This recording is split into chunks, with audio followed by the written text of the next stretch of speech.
Kita masih ada pada serial khotbah 20 virus mematikan bagi manusia zaman akhir. Sekali lagi kita semua sedang hidup pada zaman akhir, zaman penantian kedatangan Tuhan kita Yesus Kristus sebagai hakim orang yang hidup dan yang mati. Olehnya hari ini kita sampai pada virus yang keempat bernama menyombongkan diri. Bacaan masih pada 2 Timotius 3 ayat 1 sampai 2. Olehnya mari secara bersama-sama kita bacakan ayat-ayat ini secara hitungan 1 sampai 3. Kita bacakan secara serempak ayat-ayat yang luar biasa ini. Saya kembali jemput kita bangkit berdiri. Dan marilah kita bacakan ayat-ayat firman Allah ini yang terambil dari 2 Timotius pasal 3 ayat 1 sampai 2. Dan demikianlah bunyi firman Allah 1, 2, 3. Ketahuilah bahwa pada hari-hari terakhir akan datang masa yang sukar. Manusia akan mencintai dirinya sendiri dan menjadi hamba uang. Mereka akan membual dan menyombongkan diri. Mereka akan menjadi pemfitnah. Mereka akan berontak terhadap orang tua. Tidak tahu berterima kasih. Tidak memperdulikan agama. Amin. Silakan duduk. Tuhan memberkati kita sekalian. Virus mematikan keempat bernama menyombongkan diri. Kalimat menyombongkan diri saya buka dalam Kamus Besar Bahasa Indonesia. Dia mempunyai arti tindakan menghargai diri secara berlebihan. Sekali lagi, menyombongkan diri adalah tindakan memegahkan diri secara berlebihan. Itu berarti menghargai diri, memegahkan diri bukan perkara yang salah. Saya katakan beberapa saat yang lampau dalam khotbah saya, memegahkan diri, mencintai diri dalam takaran yang Tuhan minta adalah hal yang wajar. Kalau kita tidak bisa mengasihi diri, jangan harap kasih dari istri. Jangan harap kasih dari suami, dari anak-anak kalau kita sendiri tidak mengasihi diri kita. Menghargai diri dalam batasan-batasan yang Tuhan minta merupakan panggilan kita. Salah satunya ialah menghargai diri sebagai mahkota dari segala ciptaan. Saya percaya kita dalam mahkota dari segala ciptaan, artinya kita nggak sama dengan burung di udara. Kita tidak sama dengan ikan di laut. Kita tidak sama dengan binatang melata, berkaki dua, berkaki satu, atau sama sekali tidak ada. Berarti bawalah diri begitu rupa sehingga ada perbedaan antara kita dan makhluk yang lain. Kenapa? Karena kita mahkota dari segala sesuatunya. Hargai diri dalam kapasitas sebagai makhluk yang diciptakan segambar dengan Tuhan Allah. Tidak ada makhluk apapun di dalam dunia ini diciptakan Tuhan segambar dengan dirinya. Alkitab berkata, marilah kita ciptakan manusia menerupa-rupa kita. Artinya program Allah, Allah berunding, Allah Bapa, Allah Anak, Allah Roh Kudus. Berunding hanya untuk menciptakan Yakub Nahwai. Karenanya hanya dua makhluk manusia yang lahir tidak dari rahim ibu. Pertama Adam dan kedua istrinya bernama Hawa. Tapi lain dari itu lewat rahim termasuk Kristus, Tuhan dan Juru Selamat kita. Kurang apa? Apakah Tuhan Yesus tidak bisa turun dari sorga langsung? Bisa. Tapi itu bukan cara yang Tuhan minta. Beranak cuculah dan berkembang biaklah. Tuhan tidak melanggar ketetapannya. Dia tetap pada jalur norma-norma yang dia tetapkan. Karenanya pada saat norma dilanggar, terjadi korsleting antara kita dengan Tuhan Allah. Karenanya sejauh kita berjalan sesuai dengan norma, dengan ketetapan, sekali lagi kita tidak usah cari berkat, berkat mencari kita. Kita tidak usah cari uang, uang mencari kita. Lalu kita harus cari siapa? Carilah Tuhan. Selagi dapat ditemui, berdoalah kepadanya selagi dia hampir. Matius 6 ayat 33 ayat populer kita, tetapi carilah dahulu kerajaan Allah serta segala kebenarannya, maka sekaliannya akan ditambahkan kepadamu. Itu yang Tuhan suruh cari. Tuhan gak pernah suruh kita cari duit. Tuhan gak pernah suruh cari berkat. Karena berkat itu Tuhan punya. Tidak usah dicari dengan susah payah, bangun lebih awal dan tidur lebih terlambat dari orang lain. Mazmur 147 ayat 2 berkata, percuma kamu bangun pagi-pagi dan tidur larut malam dan makan rezeki dengan susah payah. Sementara Allah memberikan kepada cintainya sementara dia tidur.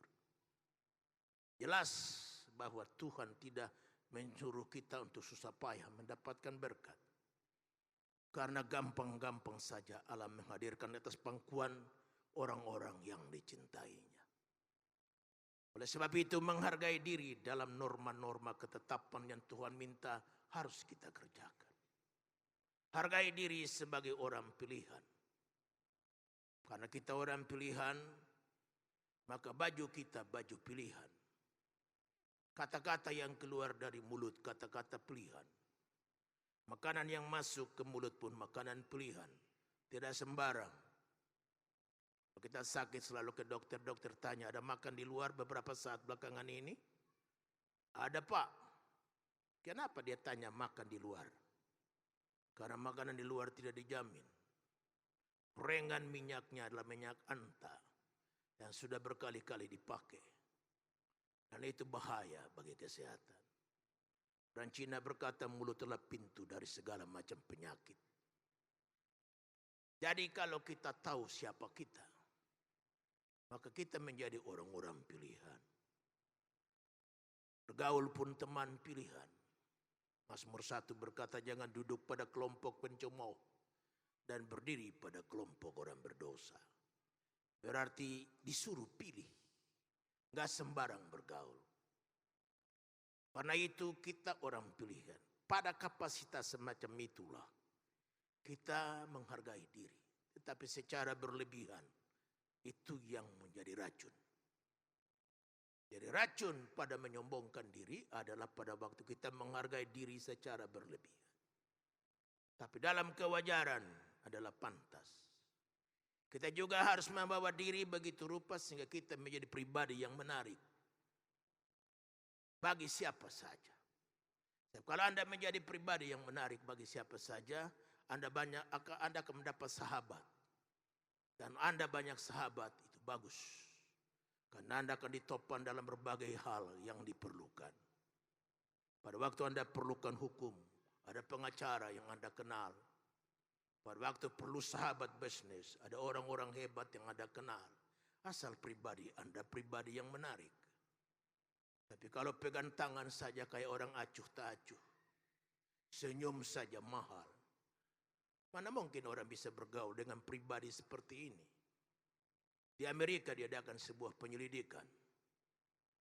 Bahwa untuk menjadi pribadi yang menarik itu hanya 3 unsurnya.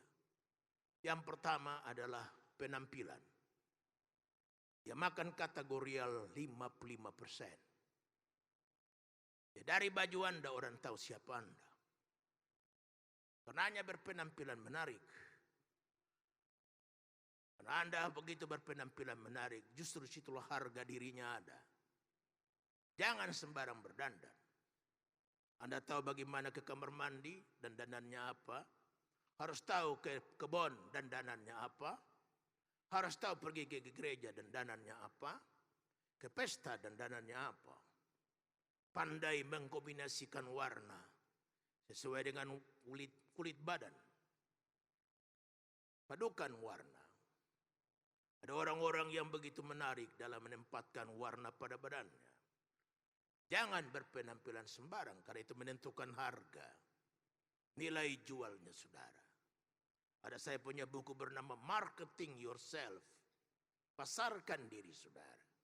Salah satunya adalah dengan cara yang menarik. 55% dandananmu menentukan nilaimu. Jadi kalau kau berdandan sembarang, nilaimu 55 hilang. Lalu yang berikut adalah body language dan sikap. Itu makan kategori 37%. Jadi kalau saudara punya pribadi menarik, asal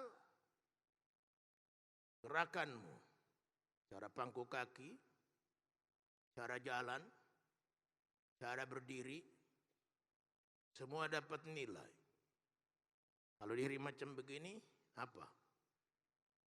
Ada orang yang berdiri begini, semua punya nilai. Ada orang yang cuman begini.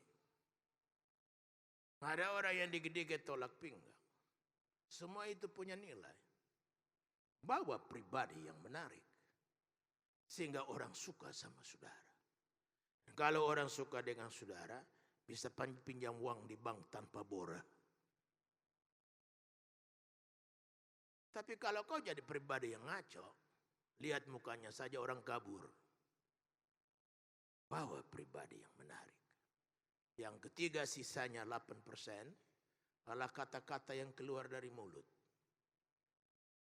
Kalau kau tukang memaki, tukang sumpah serapah, bukan cuma kerjaannya fitnah, kritik, siapa mau dengan Anda? Siapa suka bergaul dengan orang yang tukang kritik? Tuhan Allah aja nggak suka. Kritik itu bagian dari persungutan. Jadi kalau kita bawa diri kita pribadi yang menarik, Tuhan sayang sama kita, orang lain juga sayang sama kita. Karena itulah rahasia sukses. Ditopang dari atas dan ditopang dari bawah. Ditopang dari atas adalah kuasa Tuhan, dan topang dari bawah adalah sesama kita. Mari bawa diri begitu rupa. Hargai diri. Tapi menghargai diri secara berlebihan, Alkitab melarangnya. Karena itu namanya menyombongkan diri. Jadi kita membual, kita menyombongkan diri sesuatu yang kita nggak punya. Tapi kita menyombongkan diri, kita membanggakan sesuatu yang kita punya. Bisa mengerti dua kalimat saya berbeda ini? Kemarin kita sudah khotbah tentang membual. Anda membual, Anda membanggakan sesuatu yang Anda nggak punya. Tapi kalau Anda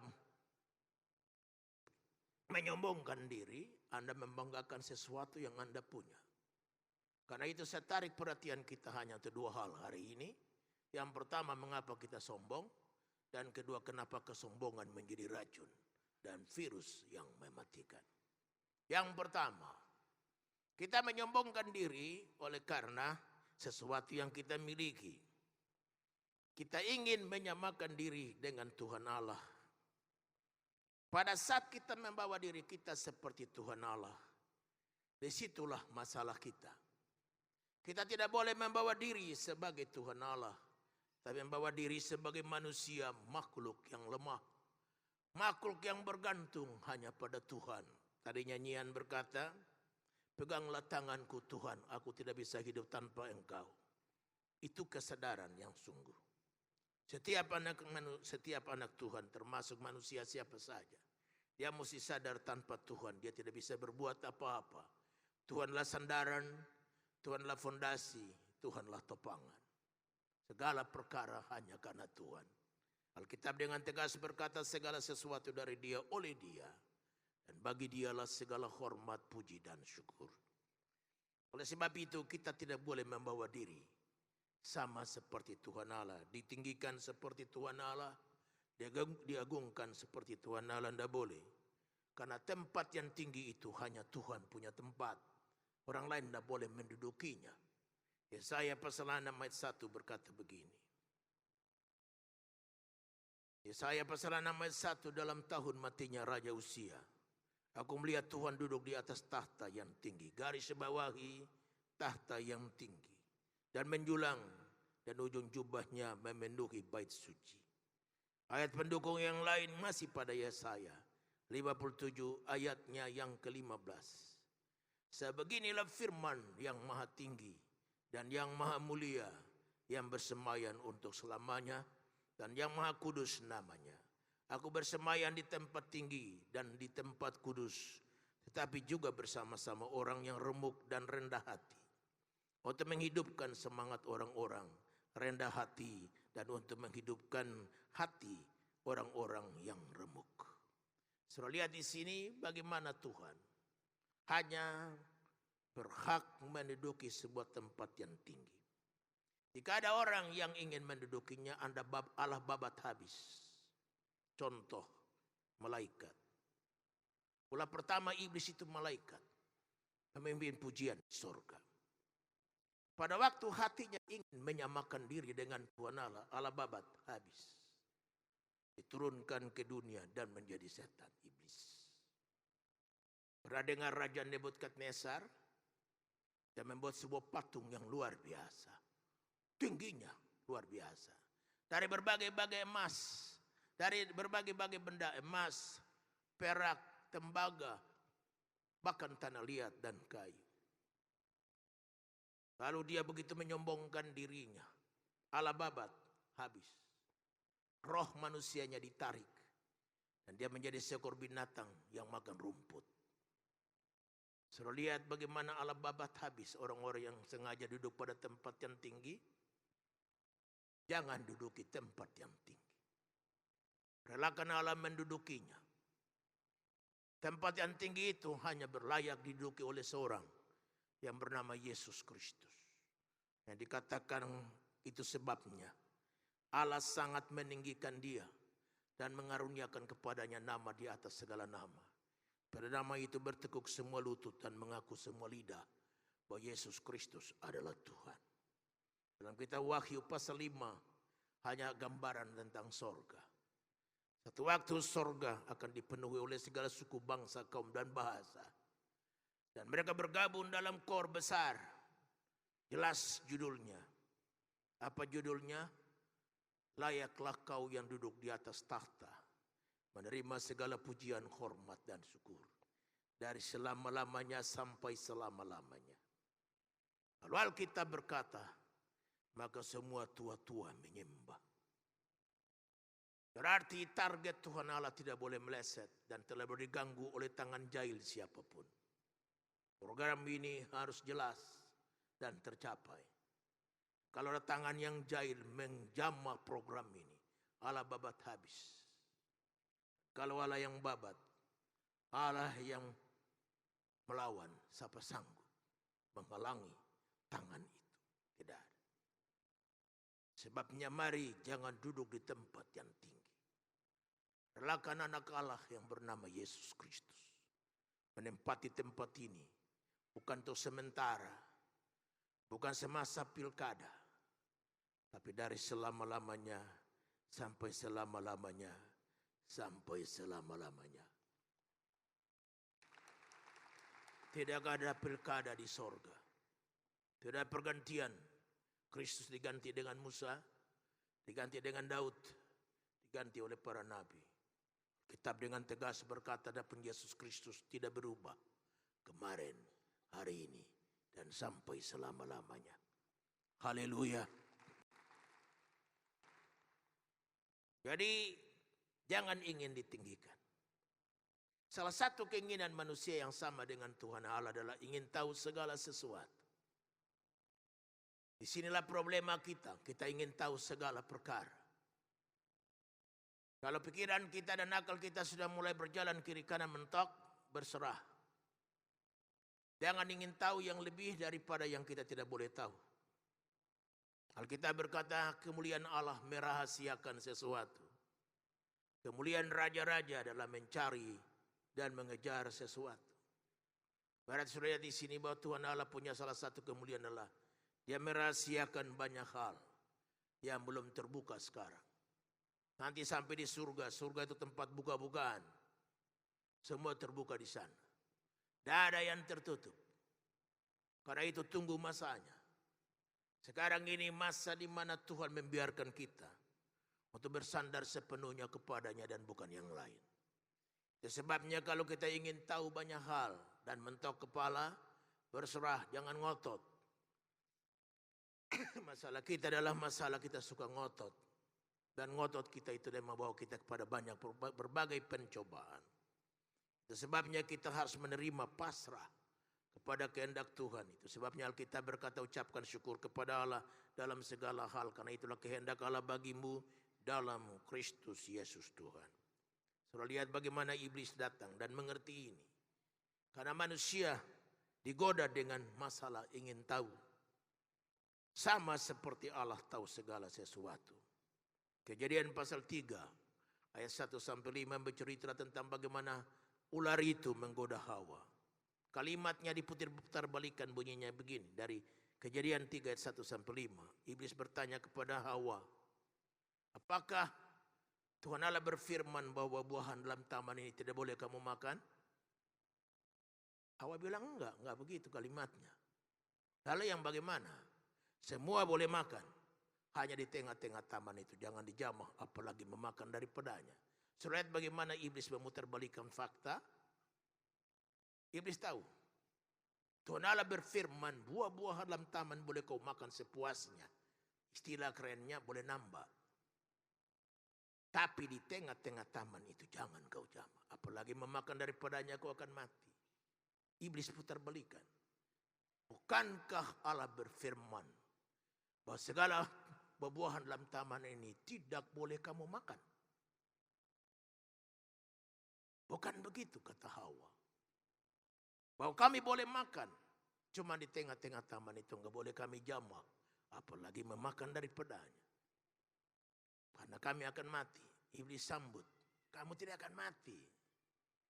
Kamu akan sama seperti Tuhan Allah, mengetahui yang baik dan yang jahat. Apa enggak hebat?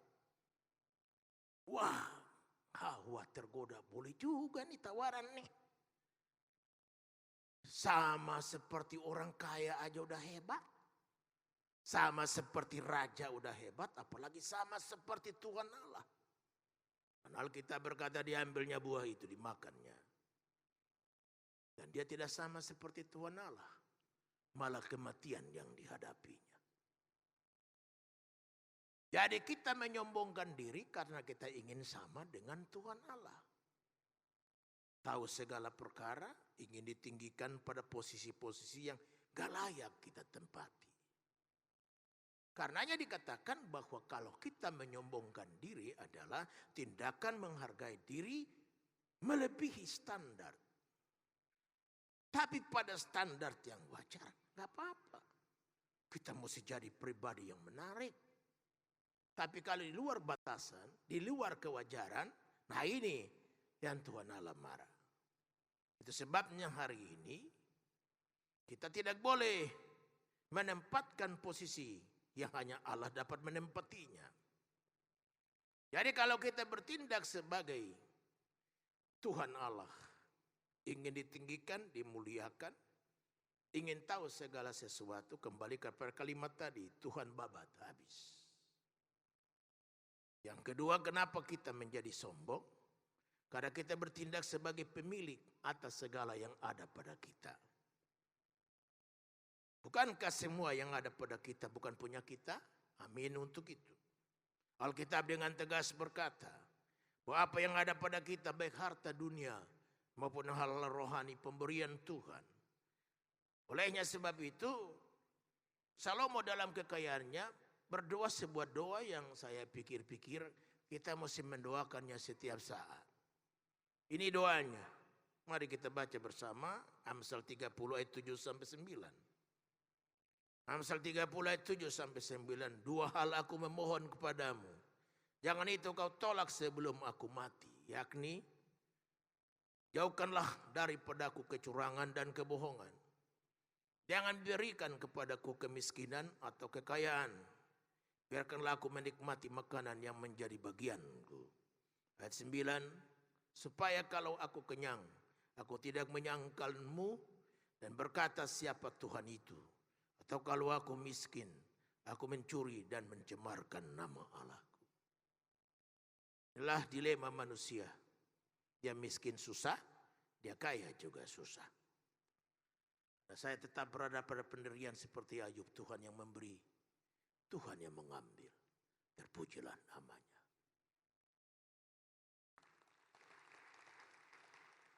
Karena saya mengakui pemberi itu bukan dari saya. Tuhan yang memberi. Jadi kalau sang pemberi minta kembali apa yang menjadi miliknya, apa urusan saya untuk mencegahnya? Yang tadi ambil dari tangan pencuri, diambil dari tangan penipu, dia ambil dari tangan seorang yang bernama fakir miskin, janda atau anak yatim. Atau dia mengambil dalam pembangunan baitnya. Muncul seorang datang dan berkata, Pak Pendeta, kerusuhan Maluku. Gereja kami terbakar, bisa Bapak bantu? Tuhan sedang berdiri dan meminta miliknya. Kalau saya menyadari ini saya punya, saya akan digerakkan oleh kekikiran. Jangan. Tapi karena ini Tuhan punya, ya saya mesti bersedia. Merelakan milik Tuhan. Ayo berkata Tuhan yang memberi, Tuhan yang mengambil. Bapak Ibu percaya berkat Tuhan itu selalu baru setiap pagi? Ratapan 3 mengungkapkannya.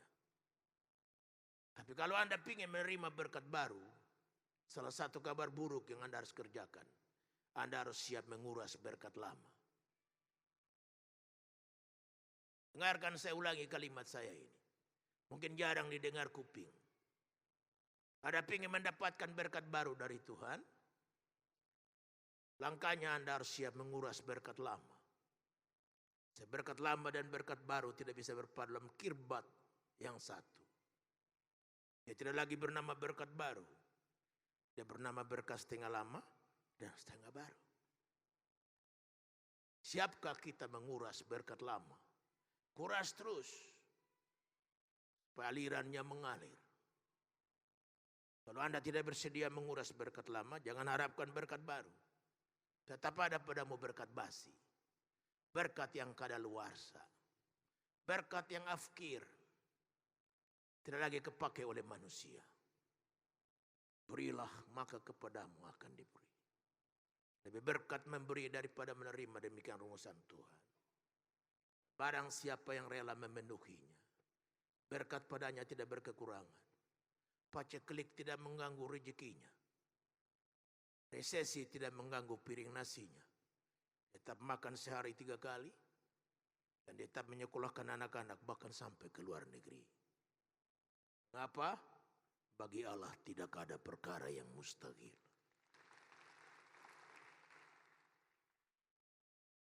Jadi marilah kita menjalani diri bukan sebagai pemilik, tapi hanya pemakai. Karena segala perkara berasal dari tangan Tuhan. Saya cukup kaget untuk membaca ayat ini. Katakan di situ bagaimana berkat-berkat jasmani pun Tuhan berikan dengan cara yang luar biasa. Jadi bagaimana dia menawarkan? 1 Tawari pasal 29 ayatnya yang ke-11. Dikatakan ya Tuhan punya mula kebesaran dan kejayaan, kehormatan, kemasyhuran dan keagungan. Ya segala-galanya yang ada di langit dan di bumi. Ya Tuhan punya mula kerajaan dan engkau yang tertinggi itu melebihi segala-galanya sebagai kepala. Suruh lihat di situ bagaimana cara Tuhan beracara. Alkitab dengan tegas berkata, Tuhanlah yang mempunyai segalanya. Tidak ada satupun yang berhak untuk mengganggu apa yang Tuhan minta. Jadi sudah lihat di sini, kalau kita menyadari bahwa semua berasal dari Tuhan, apa dasar membuat kita menyombongkan diri berlebihan?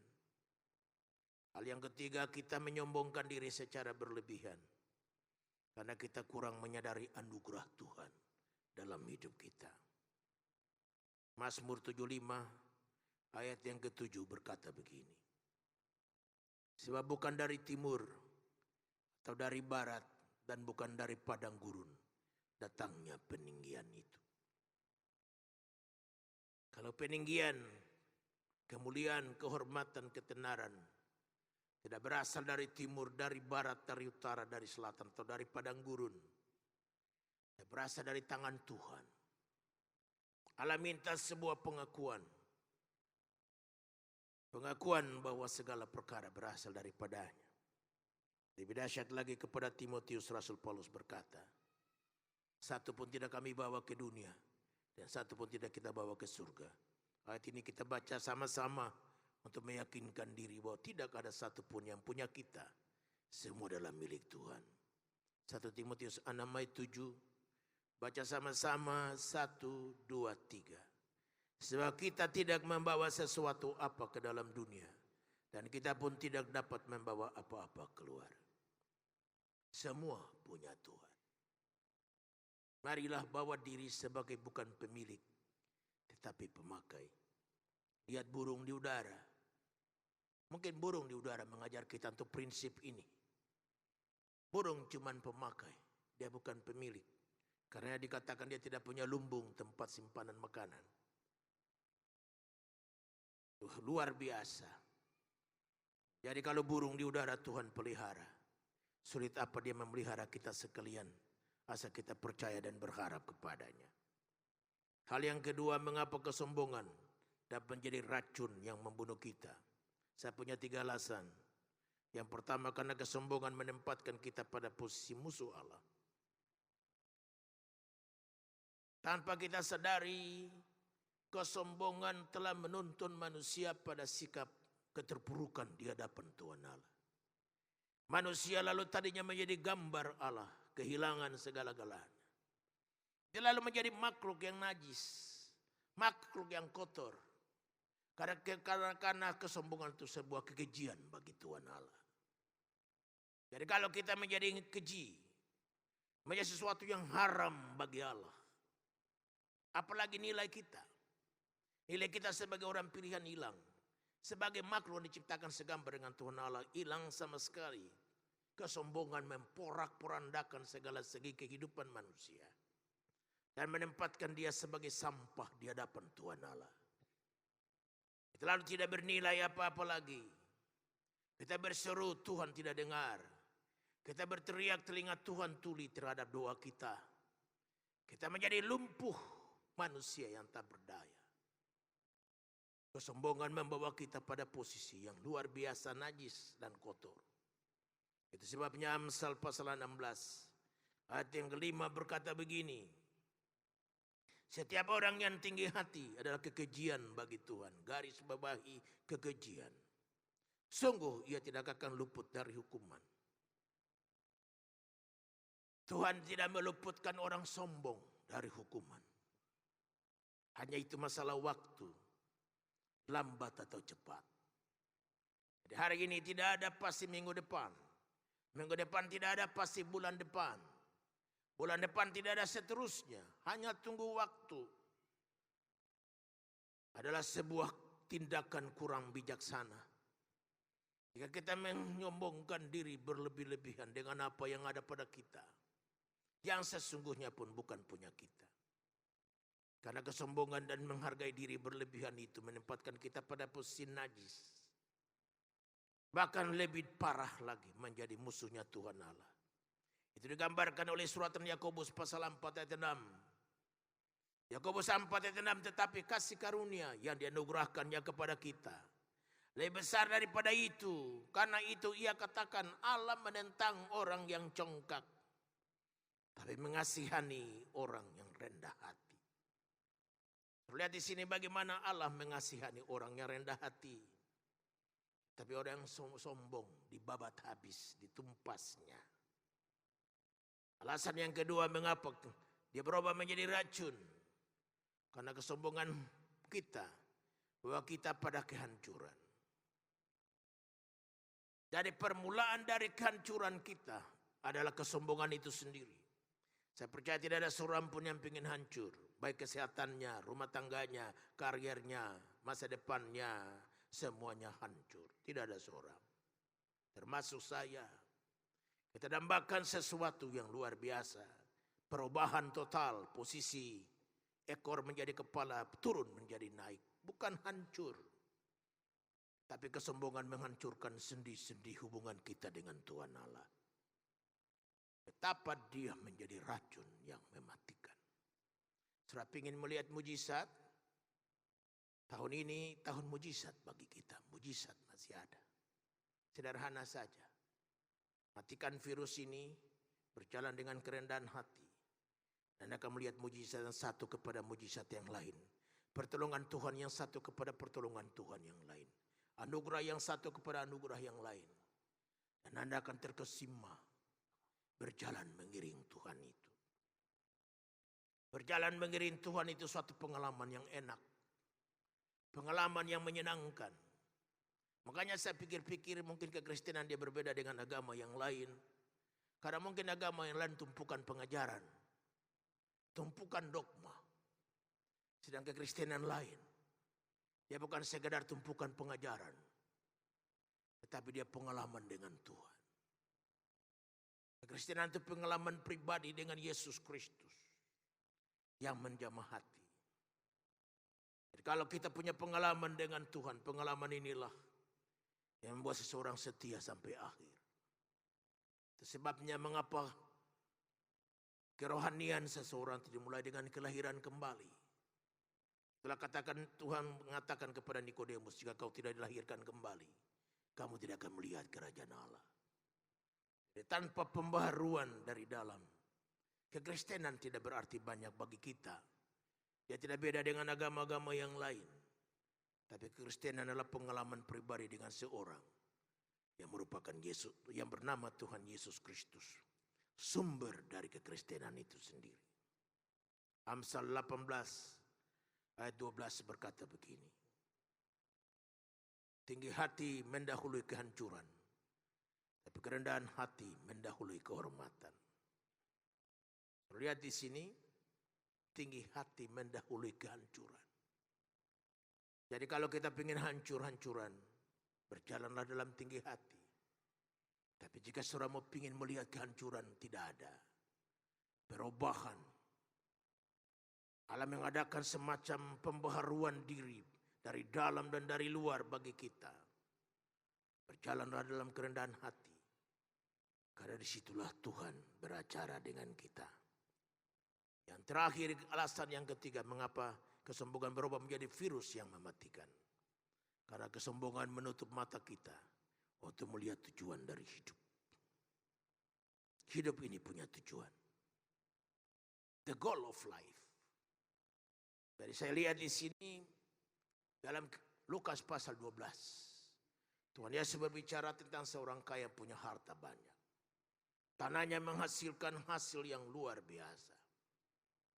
Lalu dia berkata kepada dirinya, hai jiwaku, hendak ku pengapakan semua harta ini. Baiklah ku rombak lumbungku yang kecil dan ku perbuat menjadi besar. Dan akan ku simpan hartaku di sana. Nah, kalimat terakhir yang bodoh ini berbunyi begini. Dan aku akan berkata kepada jiwaku, hai jiwaku, mari kamu makan, minum dan bersenang-senanglah. Disinilah letaknya. Jadi berkat yang Tuhan kasih, ketenaran, kemudian segala sesuatu yang kita sombongkan itu yang Tuhan kasih.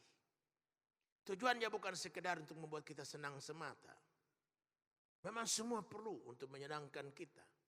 Itu targetnya Tuhan. Sebagai seorang bapa, dia senang melihat anaknya diberkati, anaknya bahagia, anaknya senang. Saya kira Allah di sorga itu juga bapa. Dia senang melihat kita bahagia dengan berkat-berkat yang dia kasih. Tapi kalau cuma sekedar bahagia toh makan, minum dan bersenang-senang, Allah menjadi marah juga. Coba kalau saudara punya anak di rumah, cuma makan tidur bersenang-senang, berfoya-foya. Apa saudara senang? Kan tentunya tidak juga. Karena hidup ini punya tujuan. Ada tujuan dari kehidupan. Alkitab berkata, hei bodoh, malam ini nyawamu akan diambil. Maka kepada siapakah harta benda yang kau kumpulkan? Jadi jelas pada kita bahwa hidup ini bukan sekedar kita cuma makan, minum, dan tunggu mati. Tapi ada sesuatu yang kita harus perbuat dengan berkat-berkat yang Tuhan kasih. Nah, ayat terakhir ini akan saya bacakan sebelum saya aminkan khotbah ini. Mazmur 67 ayat 2 dan ayatnya yang ketiga. Untuk pemimpin biduan dengan permainan kecapi, mazmur nyanyian. Kiranya Allah mengasihani kita dan memberkati kita. Kiranya Ia menyinari kita dengan wajahnya. Ayat 2. Supaya jalanmu dikenal di bumi dan keselamatanmu di antara segala bangsa. Inilah tujuan hidup. Untuk memungkinkan tiap lutut bertelut dan tiap lidah mengaku. Kiranya Allah memberkati kita dan menyinari kita dengan wajahnya. Supaya ujung-ujung bumi mengenal akan namanya. Tidak ada target hidup yang lain selain daripada target yang paling akhir dari hidup manusia. Saya kemarin berkhotbah tentang membuat beberapa saat yang lampau. Tentang bagaimana kita ada punya berita yang harus diberitakan. Dan itu berita yang tidak bisa ditawar. Menjadikan tiap lutut bertelut dan tiap lidah mengaku bahwa Yesus Kristus adalah Tuhan. Inilah target kita. Dengan segala berkat, talenta, karunia yang ada pada kita. Berkat-berkat yang Tuhan kasih perlu bagi diri kita harus atur. Untuk masa depan anak-anak. Untuk masa depan kita sendiri. Hari tua kita dan sebagainya. Saudara mungkin lebih pintar mengatur itu dari saya. Bahkan ada orang-orang pengusaha berkata, kalaupun dalam bisnis pun, ya tidak boleh taruh telur pada satu keranjang. Harus bagi beberapa keranjang. Kalau ini jatuh pecah ada sisa yang lain. Untuk membantu kita dan sebagainya. Berkat-berkat Tuhan kasih penuh harus kita pakai untuk dapat menyimpan di surga. Jadi kita lihat di sini bahwa Allah memberkati kita. Supaya ujung bumi mengenal namanya. Ada target dalam hidup. Sudah pernah dengar bagaimana buku terbaru, buku yang pernah menggemparkan dunia, The Purpose Driven Life. Bagaimana buku itu karangan Rick Warren, tujuan dari kehidupan. Tujuan kita jelas untuk Tuhan, semua dari Dia, oleh Dia, dan bagi Dia. Cerita terakhir ini sebelum saya berdoa pada waktu beberapa tahun yang lampau. Saya mendapatkan undangan untuk hadir dalam sebuah pertemuan biblical management yang diadakan di Hotel Borobudur. Dengan pembicara Myron Rush dari Amerika, seorang pengusaha Kristen yang berhasil. Maka diadakanlah seminar itu. Wah, saya pikir keren juga nih. Biblical management. Saya dengan ibu hadir. Oh, semua pengusaha-pengusaha, direktur-direktur bank, pemimpin-pemimpin perusahaan hadir. Pendeta cuma satu-satunya saya. Kalau seminar itu dimulai dengan pertanyaan dari penceramah yang bernama Myron Rush. Pertanyaan itu sederhana saja. Dia tanya begini. What is the goal of Christian management? Apa tujuan dari manajemen Kristen? Banyak jawabannya. Yang satu angkat tangan dan berkata, saya. Oke, dikasih kesempatan. Apa jawaban saudara? Yang satu bilang, the goal of Christian management is making more money. Tujuan dari manajemen Kristen adalah buat uang sebanyak-banyak. Yang satu lagi angkat tangan. The goal of Christian management is making more success. Membuat lebih sukses lagi. Dan bermacam-macam pertanyaan. Kalau sederhana saja Myron Rush menjawab. The goal of the Christian management. Answering the need of the people. Menjawab kebutuhan orang. Inilah hidup. Kita tidak bisa hidup untuk diri sendiri. Kita hidup bagi Tuhan dan bagi sesama kita. Yang bikin kita kosong dalam diri. Karena kita hidup dalam bagi diri sendiri. Pada saat kita hidup bagi diri, kita sedang menggali sumur yang dalam-dalam pribadi. Dan sumur ini tidak bisa diisi oleh apapun kecuali kesadaran bahwa tujuan hidup untuk Tuhan dan untuk sesama. Amin. Mari kita bangkit berdiri. Nyanyi bersama saya. Dia yang maha tinggi. Dia yang maha mulia. Yang maha tinggi. Dialah yang maha suci. Mari kita bangkit berdiri dan kita nyanyi pujian ini. Dialah Yesus,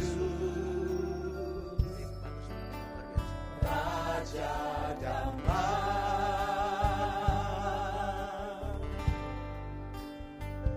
Dialah yang maha besar.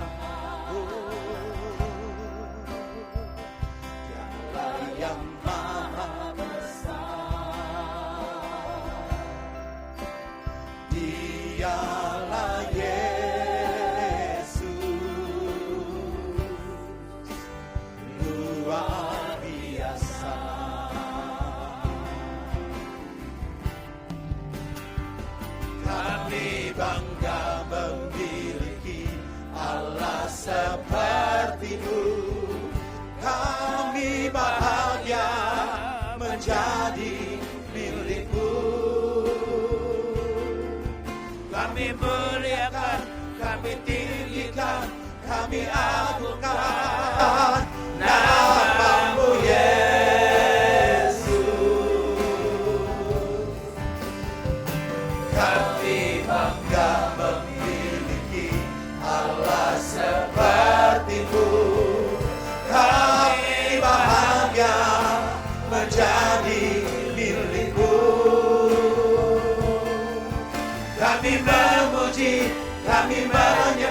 yang Maha Suci.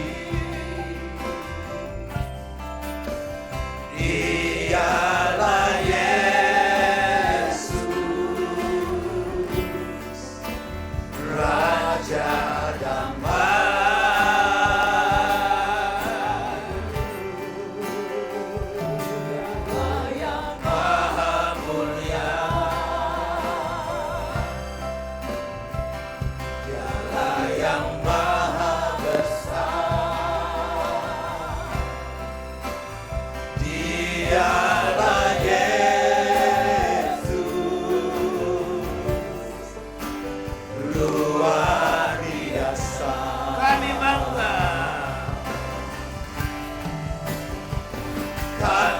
Bangga memiliki Allah seperti-Mu. Kami bahagia menjadi milik-Mu. Kami muliakan, kami tinggikan, kami agungkan nama-Mu Yesus. Kami bangga memiliki Allah seperti-Mu. Kami bahagia menjadi milik-Mu. Kami memuji, kami menyembah kepada-Mu, Yesus. Wanita saja.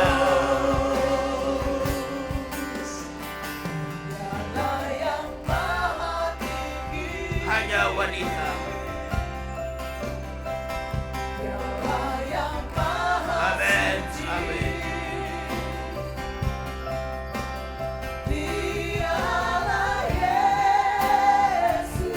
Oh Tuhan, Engkaulah yang menduduki tempatnya. Amin. Amin.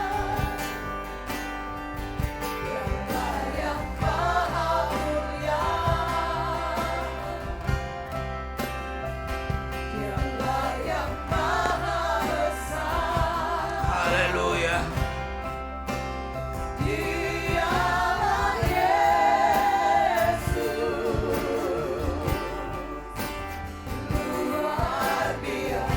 Bersama-sama Kami bangga memiliki Allah seperti-Mu. Kami bahagia menjadi milik-Mu. Kami muliakan, kami tinggikan, kami agungkan nama-Mu Yesus. Kami bangga memiliki Allah seperti-Mu. Kami bahagia menjadi milik-Mu. Kami memuji, kami menyembah kepada-Mu, Yesus. pria saja, Dialah yang maha tinggi. Dialah yang maha tinggi. Amin. Amin. Dialah yang maha suci. Ya Tuhan, Engkaulah. Dialah Yesus, Raja Damai.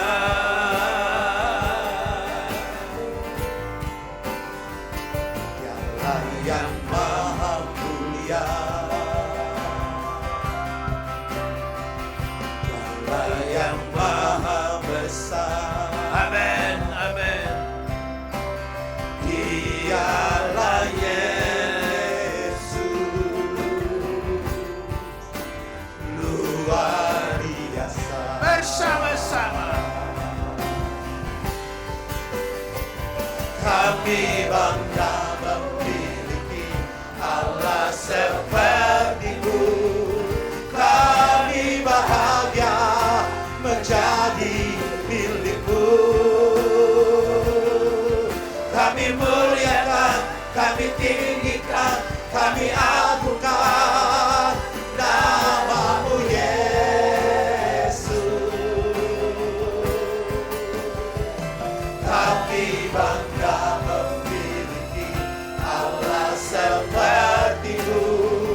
Kami bahagia menjadi milik-Mu. Kami memuji, kami menyembah kepada-Mu, Yesus. Kami bangga. Kami bangga memiliki Allah seperti-Mu. Kami bahagia menjadi milik-Mu. Kami muliakan, kami tinggikan, kami agungkan namamu Yesus.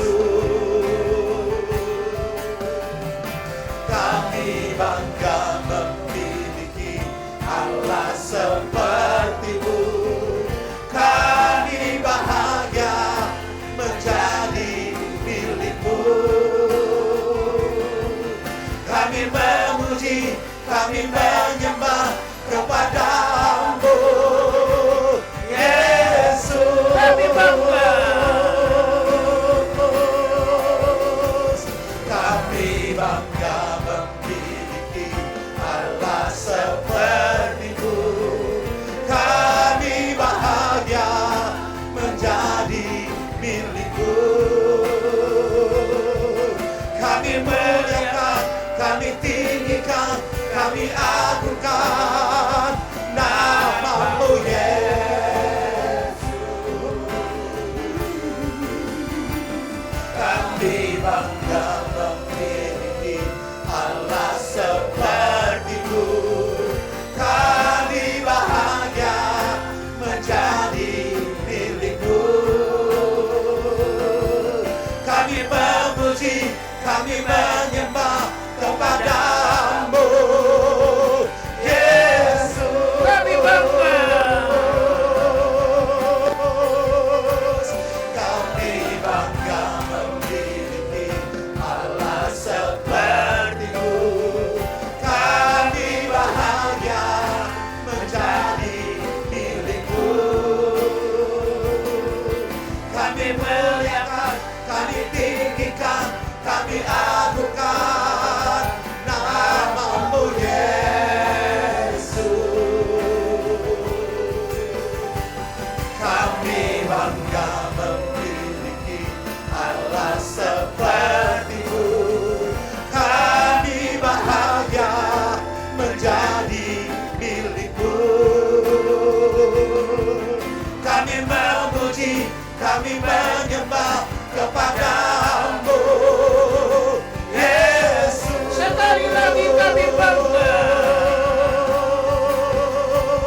Kami bangga memiliki Allah seperti-Mu. Kami bahagia menjadi milik-Mu. Kami muliakan, kami tinggikan, kami agungkan namamu Yesus. Kami bangga memiliki Allah seperti-Mu. Kami bahagia menjadi milik-Mu. Kami memuji, kami menyembah kepada-Mu, Yesus. Sekali lagi kami bangga. Kami bangga memiliki Allah seperti-Mu.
sepertimu.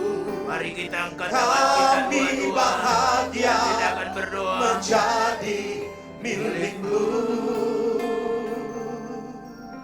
Kami muliakan, kami tinggikan, kami agungkan namamu Yesus.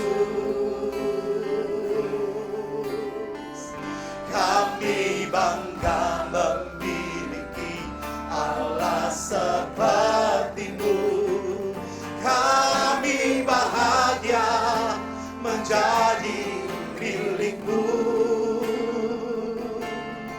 Kami memuji, kami menyembah kepadamu, Yesus. Kami bangga dan kami bersyukur mempunyai Allah seperti-Mu ya Tuhan Yesus.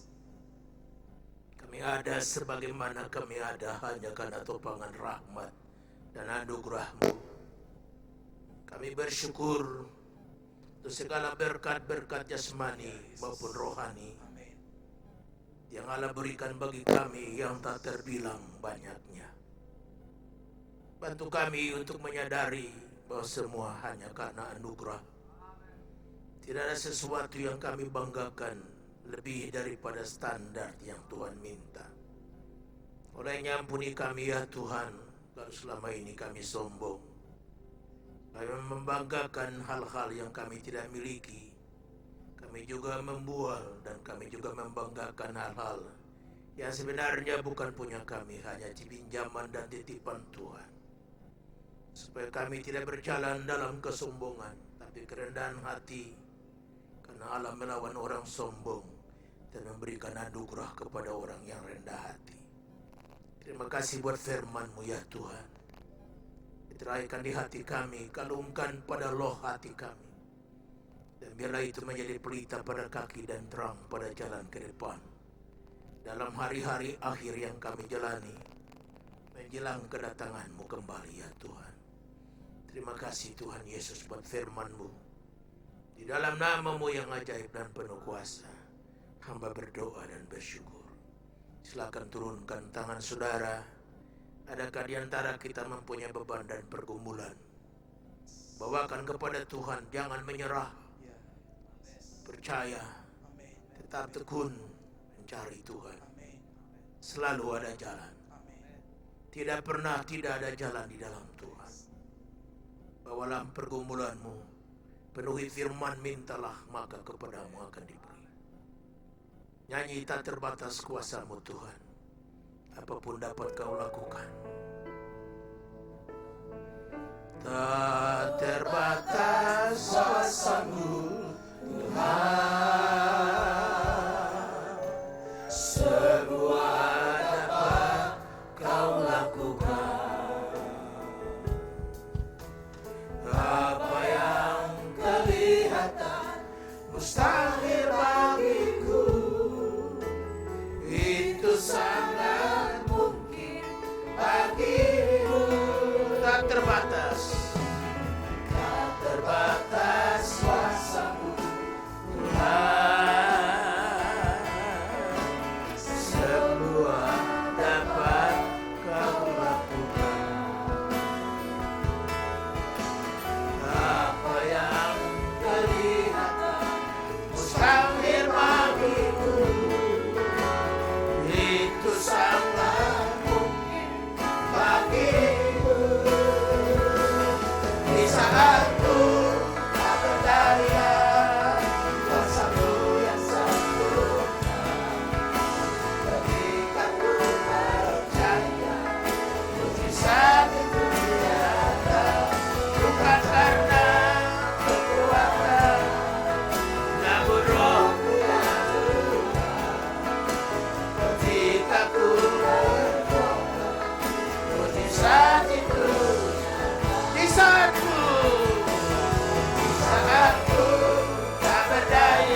Kami percaya dikala kami berdoa, mujizat menjadi nyata.